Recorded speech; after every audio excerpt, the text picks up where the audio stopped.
Hello, my name is Rain and welcome to my channel where I discuss Fantasy Formula 1. Today's video is a bit of a different one. I'm doing what I promised I would do back in like March or something. I'm doing a tier list, a Fantasy Formula 1 tier list. I'm going to go through all the drivers, all the constructors, and rank them based on how good I think they are as fantasy picks, how good I think they are for your team, and whether you should buy them or not. The reason I didn't do this sooner is because we got more information on how the price change algorithm worked, for example.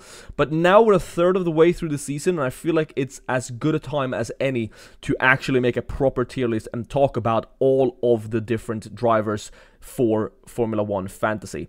For my sort of transfer plans video, if you didn't see that, you should go check it out. I dropped it like 2 days ago. I more discussed, what happened in Monaco, and I can't go into detail about every driver. I tried to do that at the start of the season, but that ends up giving me sort of like 1 hour, 10 minutes long videos, and we just can't have that. No one wants to listen to me ramble for that long. But if you want to listen to me ramble about all of the different assets and rank them based on these fabulous tiers that I've made, then stick around. It's going to be fun. The plan for this tier list then is to try and not be completely Canada pilled. This is not just for the Canadian Grand Prix. This is going to be for, the coming few races. The problem with doing a tier list is that in a game such as this, the value of an asset fluctuates so much, and we're going to discuss that when I get to which drivers, which assets it actually, matters for. But for now, I think this is going to be a good overhaul, a good just look on the macro scale of things in the game and see where all of these assets lie. To make a tier list, we need to have tiers, so let's discuss them. The first tier is the essential tier. If a driver or a constructor is in the essential tier, it means you have to have them. It's not essential in the way I clickbait my videos. It is actually essential. You have to have them. Then we have the top tier pick. These are your best drivers, your best assets. These are the sort of drivers that you build your team around. The top, the creme de la creme, the ones you actually want to go for. Then you have the worth buying tier. These are still assets that are good, but it's not the ones that the ones you pick first, but it's the ones that you're really happy to still own. Then we have the not good, not bad tier. It's sort of the middle of the road. These are assets that you just kind of have to have if you can't afford anything else, but it's not like they're a detriment to your team. It's not something where there is a clearly better option, and I think that's where we get into the bottom two tiers. We have the sell now. A sell now is something, if you have this, I think you should move on. There are other drivers, other constructors at similar price points that are just better in every sense of the word. So if you have someone in the sell now, you should probably look to move them on for the Canadian Grand Prix and beyond. And then lastly, we have the trolling category. It's just there in case I see an asset where there's literally no reason whatsoever to pick it. It's really, really bad. But we'll see if anyone gets put in there. So let's get in and actually start talking about the different assets. Starting with Logan Sargent. He's not in trolling. You may think so, but I'm going to put Logan Sargent in the not good, not bad. Logan Sargent is one of those assets because he's so much cheaper than everyone else. I think he's over $1 million cheaper than the next driver, which I think is Show right now. Because of this reason, it's kind of just a situation where if you have other drivers that you really, really want, and you just have to have Logan Sargent in there to afford those other 4 drivers, you're not upset about it. Logan Sargent can still come away with a couple of points and maybe a price rise here and there, but you're also not happy to have him. No one is making a team and putting Logan Sargent in there if they can afford any other asset, right?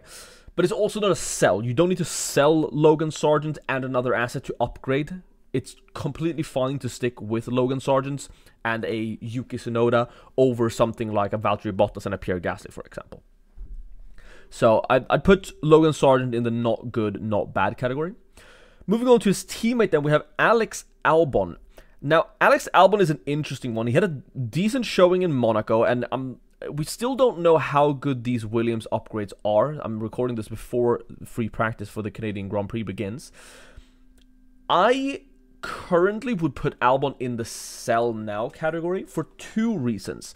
Again, this is not how good they are as drivers. This is how good they are as fantasy assets. At Albon's price point right now, I just prefer other drivers. I prefer Bottas, I prefer Show, I prefer Gasly, and we haven't seen enough from Williams yet to where it would warrant picking him. Now, that could change with a decent upgrade from Williams, but the Alpine is moving forward. The stake doesn't seem to move at all, which means they're going to qualify last and then climb the race, potentially. So I feel like Williams is just stuck in that awkward middle position, especially Albon, who's still, you know, a decent driver, is going to put it on like P12 and then just not gain anything from there. I feel like Albon is just set for price decreases of 1-2 pointer races, and has also been somewhat crash prone this season. I think another less spoken of reason for why Albon is not that good of an option right now is because he's so highly owned. Quickly switching over to the F1 Fantasy website, you can see here below me that Alex Albon is the most owned asset in the game. He is the most owned asset in the game. He's more highly owned than Ferrari. And I think that's completely crazy. And because of that reason, there's so many people who have him that I feel like you shouldn't. He's even more expensive than Nico Hülkenberg. I didn't even mention that. Like, I think Hülkenberg is also, like, all of these drivers, Show, Bottas, Hülkenberg, Gasly, Kevin, if you can stretch the funds, Ricciardo, if you can stretch the funds. I think all of these options, all these drivers are better than Albon as an asset currently. So I currently don't see a reason to own him. I don't think you're trolling. I think he's a good driver, and I think he has potential for points. He showed that in Monaco, and especially with the Williams upgrades, he could do something. But it's a wait and see for me, and right now there's just all of the other drivers are just more enticing to me as options. Up next, we have the Stake Boys. Finally, I think they've fixed their wheel nut, so they might not just have 50-second pit stops anymore. But both of them, I feel like, are in a similar category. They have potential, for sure, especially if all the other cars keep upgrading and they don't. I don't know where the kick upgrades are. I feel like the car is the worst on the grid. Shogun Yu, I'm talking about both of them right now, but Shogun Yu specifically has started last in multiple races. I feel like both of them are in the not good, not bad category. They're similar to Logan Sargent. I think they're better than Logan Sargent just because of the fact that their qualifying, their car is worse, right? So they have more potential to increase in price and increase in positions in the race.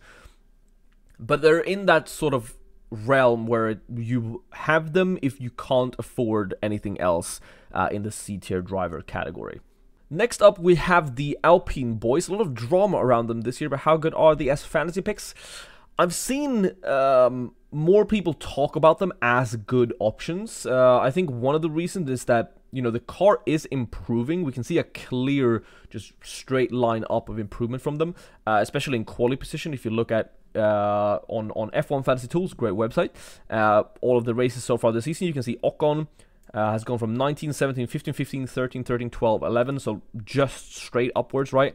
Gasly also, similar trajectory, scored his first points of the year, but I think that, again, could make them a worse option. If they are going to qualify in P11 and stay P11, you never really want that. That's kind of the worst case scenario, especially because they're still in the midfield and has all the same crash risks as before.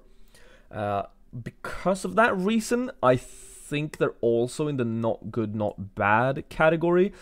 I wouldn't go so far to put them in the worth buying. I know people are looking at that, but I still don't think they're close enough to where they're gonna, you know, get into the points. At least not yet. And with all the turbulence around the team, I think they're in the not good, not bad category. I don't know where to put them here. I personally think the Stake Boys are better. I would rather have Show and Bottas over someone like Gasly. As for Ocon, for Canada specifically, he's a top tier pick because he has that 5-place grid penalty and the car looks better.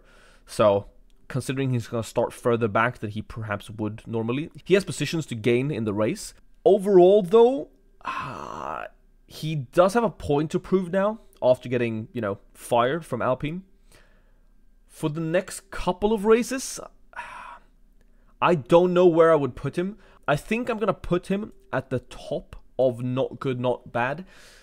But for Canada specifically, he's a top tier pick. I think he's probably one of, if not the best C tier category driver. So perhaps that makes him worth buying. Perhaps he's the bottom of worth buying. I'm gonna put Ocon here in the worth buying category because I want some drivers in there. All right. Then moving on to the Haas's. I think both of these are pretty easy to discuss.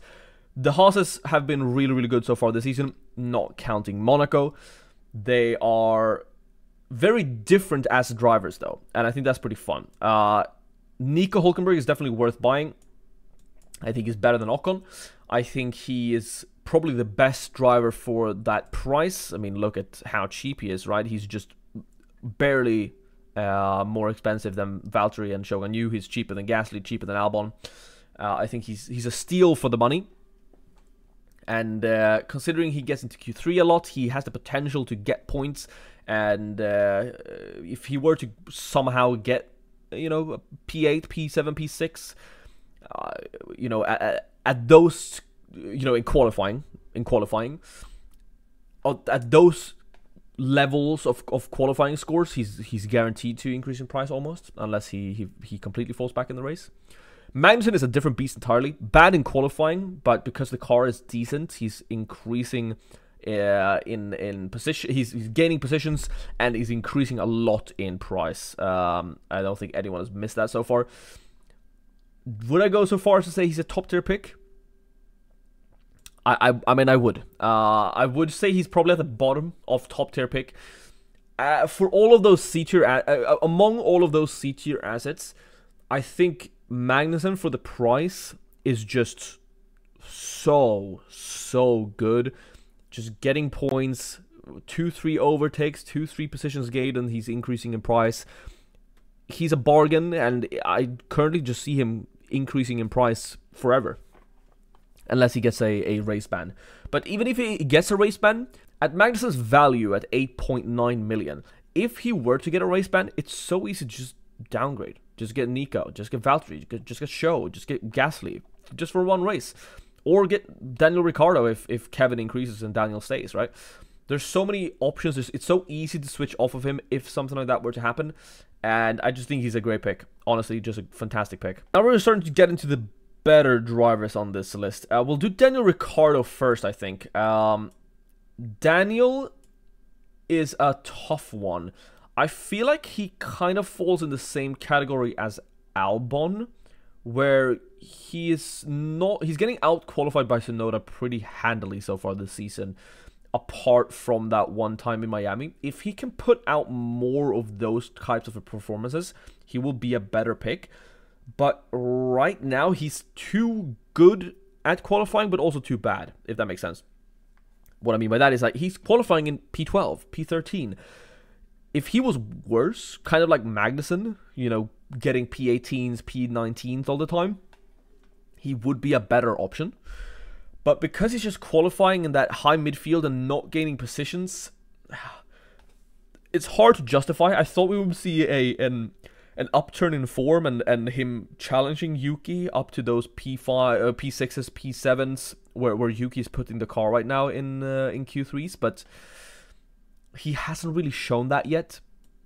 So for that reason, I think he's a sell.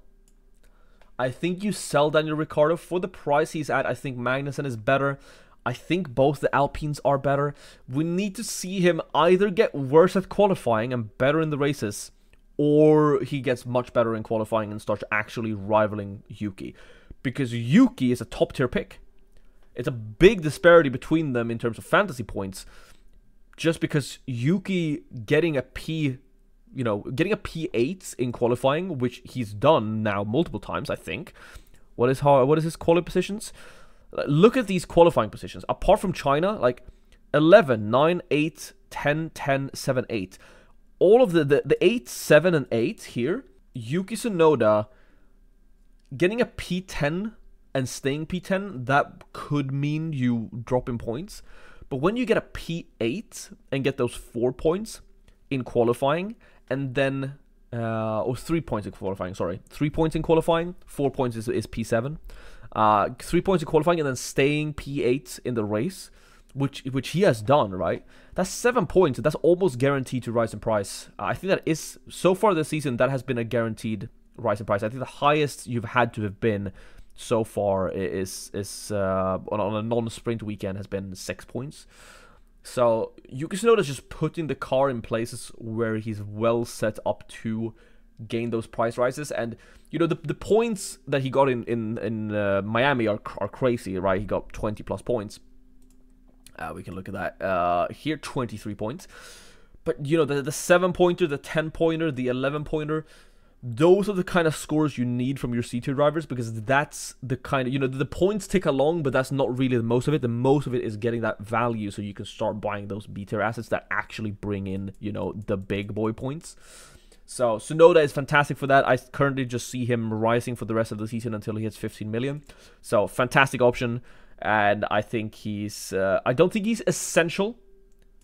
I think he's pretty, I think it's, an argument could be made for it. But I think because he and VCorp are not really mixing with, you know, the top 3 teams yet. He's mixing with the Astons. He's beginning to mix with the Mercedes. If he can start mixing it up with the top 3 teams and getting like P5s in there, I think at that point becomes essential. Because right now, he's essential if you're on a single B-tier driver strategy. But I think there's merit to running, and I talked about that in my transfer plans video, running 2 B-tier drivers right now with the budget that we're all sitting on. So running, you know, Sainz, Piastri, Leclerc, Sainz. And in those teams, it's very hard to afford Yuki Tsunoda. And I think those teams still perform well without him. So for that reason, he isn't essential. But if he can start mixing it, I don't think he will. But if VCorp can improve even more and, you know, handily start beating the Mercedes every race, I think he can start pushing the barrier up to essential, but not quite yet. The Aston Martins then, all right. First of all, similar to the Haas, I think they are very polarizing in how they are as drivers, how they are as assets. Lance Stroll has not been performing that well this season in his drives in the car, but as a fantasy asset, because he's around 11 million, or he's more now, he's 13.2 million now, he is very well set up for price increases. He's qualifying in P13, something like that, and you know, opposite to Ricardo, where Ricardo's car is not good enough to climb him, make him climb positions. Lance Stroll's car has been on occasion. And I say on occasion because Aston Martin looked to be on a downturn, but I definitely think Lance Stroll is worth buying. He's not a top-tier pick because you don't build your team around him. I think he's a very good pick. I think he's slightly worse than Hülkenberg, probably. But considering he is a C-tier asset, he just needs like 6 points to rise in price. And where he is qualifying, he just, yeah, I just explained it. I don't think there's anything more to that. I think he's very interesting as a driver, very interesting as a fantasy option. You can only really run him with a single B driver strategy, which is the strategy I'm currently on, and I currently own Stroll. And I think he's going to rise and keep rising until he hits 15 million, whether that's in 4 races time or in 6 races time, you know, time will tell. But he's very much a case of, right now he's worth buying, but as soon as he hits 15 million, you're trolling if you have him. That's how polarizing Lance Stroll is as an option. As soon as Lance Stroll hits 15 million, you're trolling if you pick him. If you don't know why that is, it's because the price change algorithm, how assets rise in price in Fantasy Formula 1, is that there are 3 different tiers. There's the A, B, and C tier, and the sort of cutoff for these tiers are at 15 million and 25 million. So an asset goes from being C tier to B tier at 15 million, and that changes how much and how easy they rise in price. After Lance Stroll hits 15 million, he's not going to have that high of a chance of increasing in price. He's most likely just going to increase 0.1 per race or decrease. So because of that reason, right now, he's worth buying, but as soon as he hits 15 million, he's down to trolling. And I had to mention that in case you watch this later in the season. Speaking of trolling, I think you're trolling if you're picking Fernando Alonso right now. That's how bad it's looking. Alonso has not been on great form, and that Aston Martin is not good enough. Even when he has had decent races and done what the car could, he has done what Yuki has done. Like, he puts it P8 and stays P8. That is not enough. He's increasing 0.1 per race. He's the, or lower. He is the only B-tier driver to have dropped in price this season without a DNF. I know George Russell didn't technically DNF in Australia, but, you know, his car went into the wall and, you know. He's the only B-tier driver to drop in price without a DNF this season. And, I mean, he's definitely a sell now if you have him, but I think you're honestly trolling if you have him right now. I think he is the worst asset in the game right now, and on the driver's side. And it sounds harsh. The upside to Alonso is that if the Aston Martin is good and he gets like a P3, he is very popular, so he can get driver of the day. But it's looking so far, you know, that's such fantasy. It's such fiction right now. I don't see that happening at all. And him putting it, the best he can put it right now that I can see it is P7, unless, you know, the Ferraris, the Red Bulls, the McLarens crash. And even in that case, he's not getting driver of the day. So I think you're trolling if you have Fernando Alonso. I think there are way better options. I think you either downgrade him to Lance Stroll, or you downgrade someone else and upgrade him to a Piastri or even a Mercedes driver. That's how bad I think he is right now. The Mercedes drivers, then, they're hard to judge. I'm a bit Mercedes-pilled right now because they've gotten the fastest lap the past 2 races. They're in a very interesting spot where they're very much just clearly the 4th fastest team right now, which means they are not really challenging the ones ahead, but they're also in a position where they can sometimes get a free pit stop to try and get the fastest lap, and those 10 extra points are valuable. I think right now, though, I think there are both sells. I don't think you should have the Mercedes drivers. I think the Mercedes constructor is way better because you still get the fastest lap points if you have the constructor, and then at least you get both of their points. I think they're just too high in price to warrant having them. They are they're cheaper than Piastri, but you know, the difference between Russell and Piastri is not that much. It's just 0.8 and it's 0.9 from Hamilton. I think you need to find a way to get Piastri in there instead of one of them, or downgrade to, you know, such a like a Lance Stroll. But I think it's interesting that when all of our top 3 teams, all of our drivers from the top 3 teams, the Ferraris, the McLarens, and the Red Bulls, when they all hit 25 million, because it's looking inevitable that they're going to hit 25 million, could they become options then? And I think yes. When our budgets get higher, and we have a Lando Norris, we have him, or a Max Verstappen, or a Charles Leclerc, or whoever is looking to be the best driver to put the DRS boost on, and we have enough money to add a second good driver to our team, we might not be able to afford all of those high, you know, the Ferraris, the McLarens, those kinds of drivers, because they're going to be up towards 25 million. And I think at that point, as second or even third drivers, I think you could get a Mercedes in. But right now, I think that's not the case. I think you should just be having other drivers. In fact, are you trolling? I think you're trolling if you have them. I think you aren't trolling. I think the Mercedes constructor is a good pick, but the drivers. Now I've changed my mind. I think you're trolling if you have them. I don't think they're just sell nows. I think you're trolling if you have them right now, and you can reevaluate them once all of these assets right here increase in price to 25 million. Then we can look at what the price they're at. But let's not forget, they're also rising alongside them. Not as fast, but they're still rising. So if they keep getting the fastest lap points, They're gonna stay close to the Piastri and Sainz in terms of value, and at that point, Sainz and Piastri are just better. Yeah, I think you're trolling if you have Hamilton or Russell right now. So then the Ferraris, I think he is as close to essential as you can get, but I don't think he's there, because I think you could justify running Lando Norris or running Max Verstappen over him, but with the value he's gaining right now, I think he's going to be 25 million in 2 races time.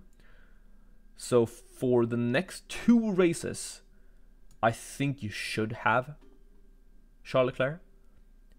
Then it's more of a discussion if you go Lando Norris or Max Verstappen above him. But since this is not a Canada-specific tier list, it's more like the coming couple of races, I think Charles Leclerc is the best driver in the game right now, but he still does not reach the essential level. As for Carlos Sainz, I think he's a top pick. I think he's a top tier pick at his price point. All of those top drivers that are in the B tier category still, apart from Perez, we'll discuss Perez soon, I think they are top tier picks. I'm gonna put Piastri up there as well while I'm talking about it, because I feel similar between Carlos Sainz and Piastri. I think they're very, very good. I think Leclerc edges out and is better, but at their price point, with how well they are performing, with how much they're gonna increase in price, I think they're gonna hit 25 million. All of them. It's just a matter of time. I think they're really, really good picks, and these are the assets you're building your team around, right? As for Checo, we're going to do Lando Norris and Max Verstappen last, because they're A-tier assets. As for Checo, I think you sell him. He just signed a new contract with Red Bull, so perhaps that gives him some fire. Considering what we've seen from him in the past 2 races, I think we need to wait. I think we need to sell him if we have him. Don't buy him if you don't got him. And make sure he doesn't enter one of those ruts he did in the middle of last season. I think he's a decent option if he's not going to do that. But considering he's the same price as these assets, I think you sell him for one of them for now. And you reevaluate. The problem with him is that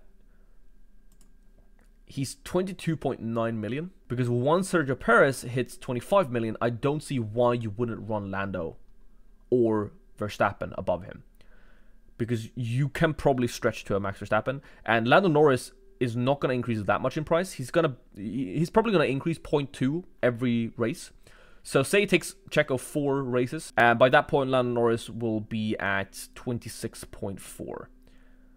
That's just like 1.5 million more than Checo will be.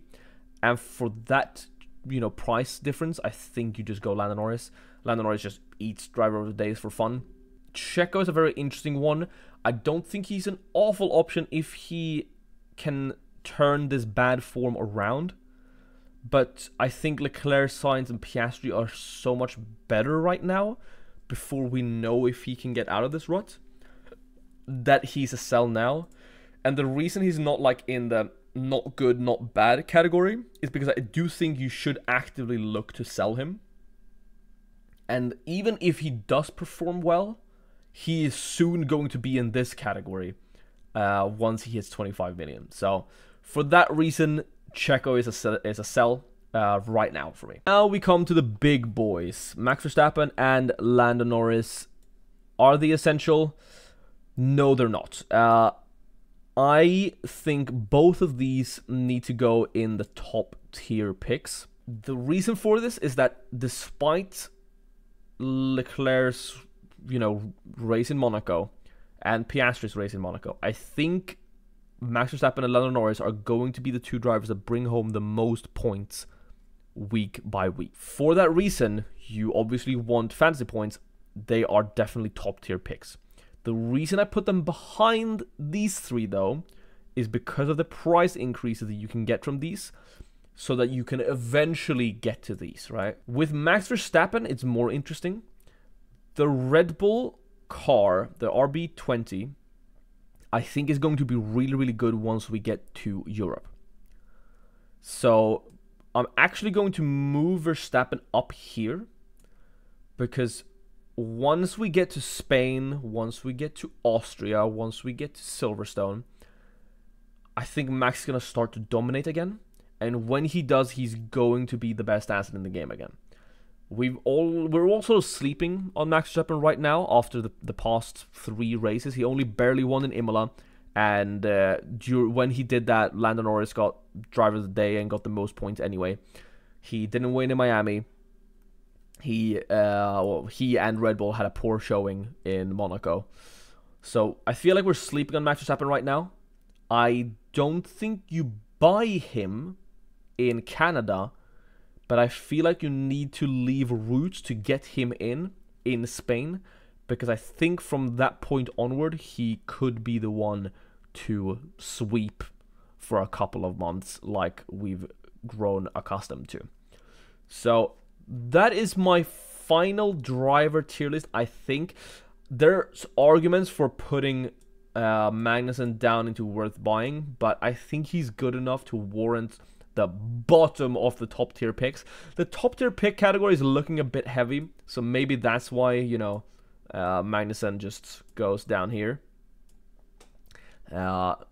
Maybe that looks better. Yeah, I think this is the final one. Magnussen is close. He's definitely top of worth buying, but there's just the top tier pick was a bit top heavy.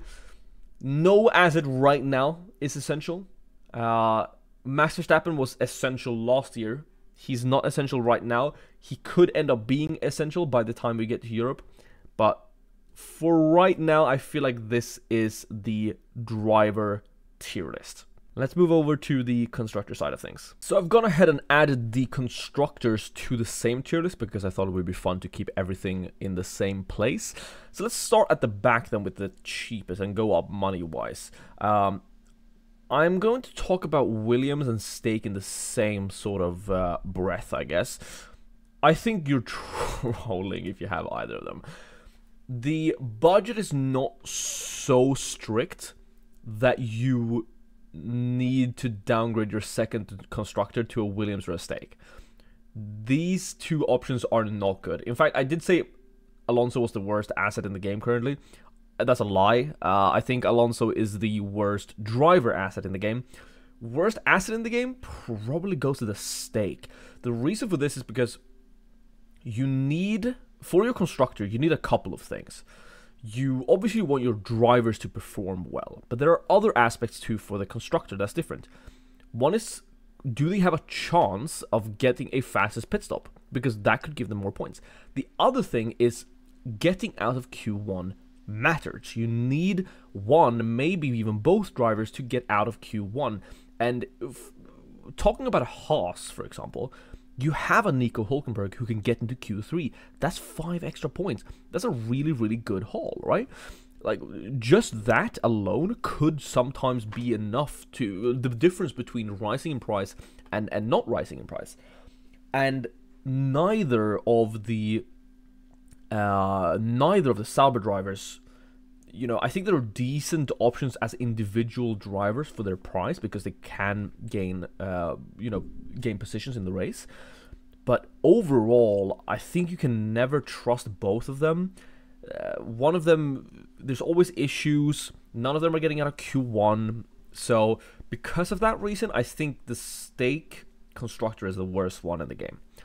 The Williams is not far behind. The reason the Williams is slightly better is because where Albon fails as a, driver asset, he succeeds as a constructor, because him getting a P10, getting into Q3, I think that's possible. He showed that in Monaco, and with the upgrade, I think we'll see that more often. Now, a P10 is not enough to rise in price as a singular driver, especially if he just, stays there, right? A P10 in quali and a P10 in the race is just 2 points with no overtakes, and that's never going to be enough. Even if he does do 2-3 overtakes, 5 points might not be enough. I think it's usually 5 or 6 points that a single driver needs to rise in price. So, for that Albon fails as an asset, but since he has a shot of getting into Q3, that at least makes Williams a bit better than Stake. I think the Alpine is not quite trolling level. I think almost all of the cheap assets in terms of constructors are almost trolling level. But if you're looking to run a single premium constructor build, which I don't think is what you want to do, I mean, you'd probably sell Alpine. If they are performing better, if the upgrades come through, they are on an upwards trajectory, if they can start challenging Aston Martin, RB for some positions, the Haas, maybe they're an option, but just overall, I think you want to run too expensive, too premium constructors most of the time. I think the similar goes for Haas and V-Carb. The reason why they are better is because, well, Hulkenberg and Tsunoda, right? And Alpine doesn't really have that yet. So I think if you have Alpine and you're, adamant on sticking to a single premium constructor strategy, I think you're selling for either V-Carb or Haas. But I think they are better options for sure. I think V-Carb is actually quite a bit better than Haas. And, I'm not going to mingle them in between here because that is too complicated. But the V-Carb is good because they've actually had some fast pit stops once in a while. So the V-Carb is the best of the cheap assets, but it's still not a good option. It's not worth going for it. The Aston Martin, I feel like you're trolling if you have. Is it worse than the Stake? I feel like it's close. I feel like it's close to being worse than the Stake. At least it's bringing home points, but it's not really bringing home points. And Lance Stroll is still crash prone.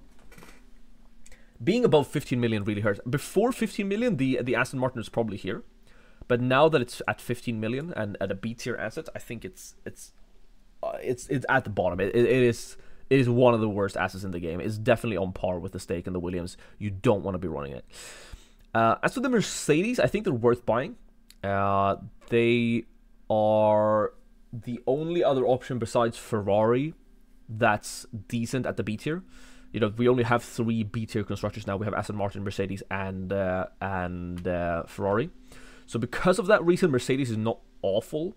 They're the 4th best team on the grid pretty clearly right now. If they keep getting fastest laps, that could be very, very good. That's definitely, it has been their main source of points to keep up with these 3 assets in the past 2 races.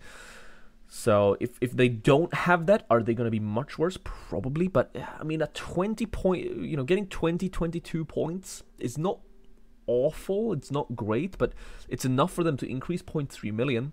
So, and if they get the fastest lap, they could, get that 1 million increase if they get above 30 points.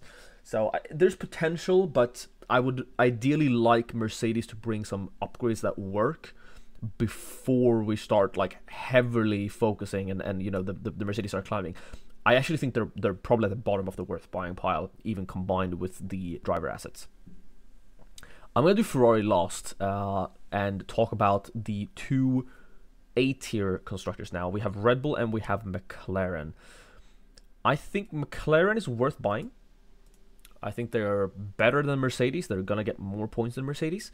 The problem with McLaren as a constructor is that you don't get the driver of the day points as a constructor. And that's sort of the main appeal of Lando Norris, is that when Lando Norris gets P2, he usually gets driver of the day.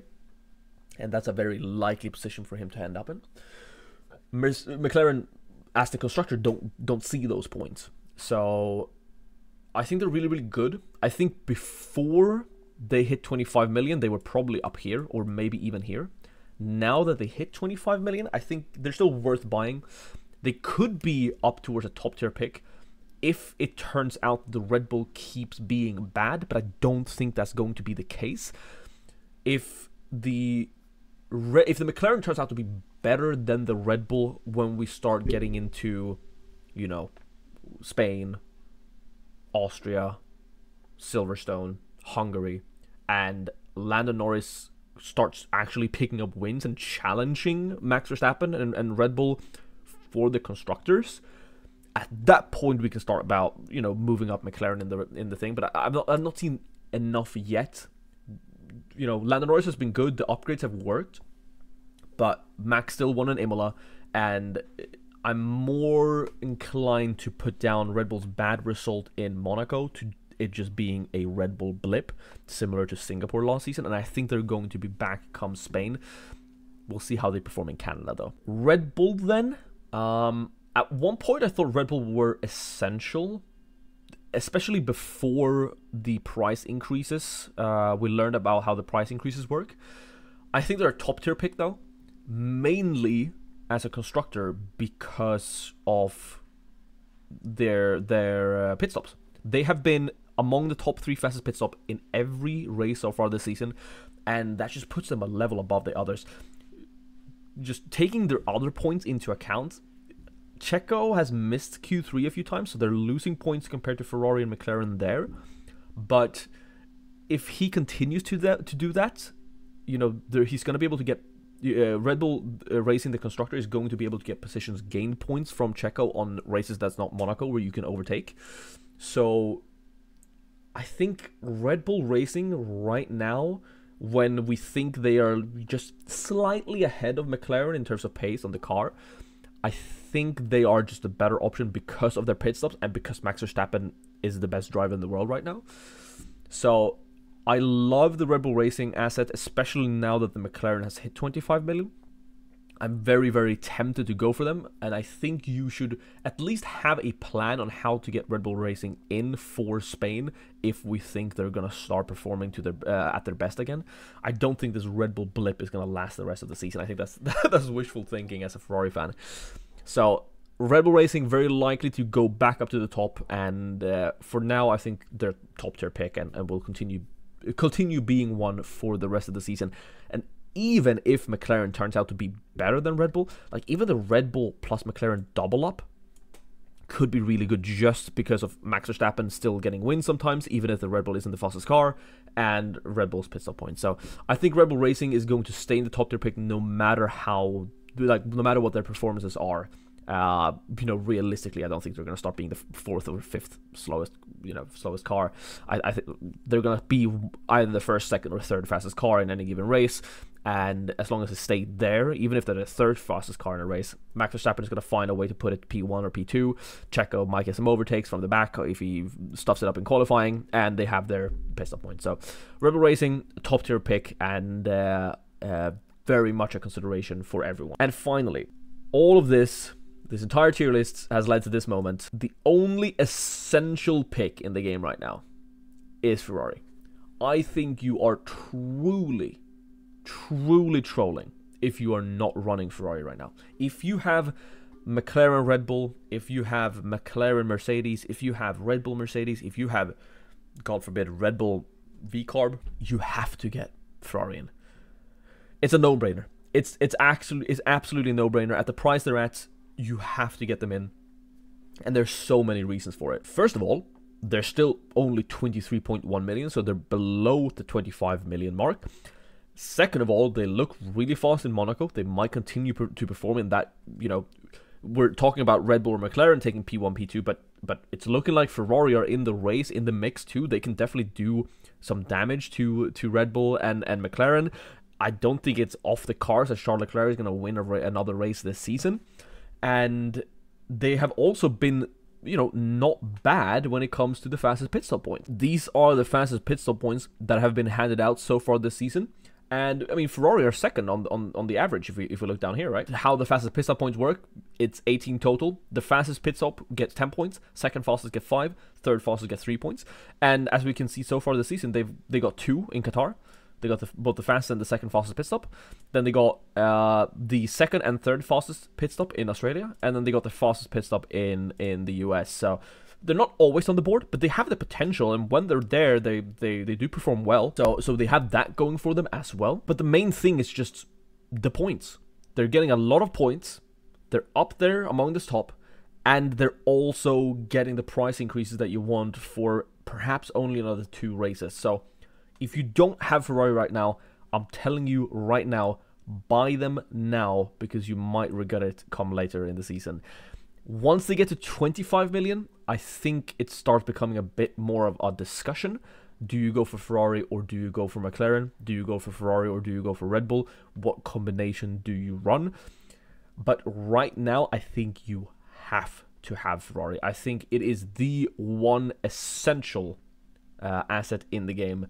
And yeah, I honestly cannot believe they are only owned by 42%. They are the highest owned constructor too.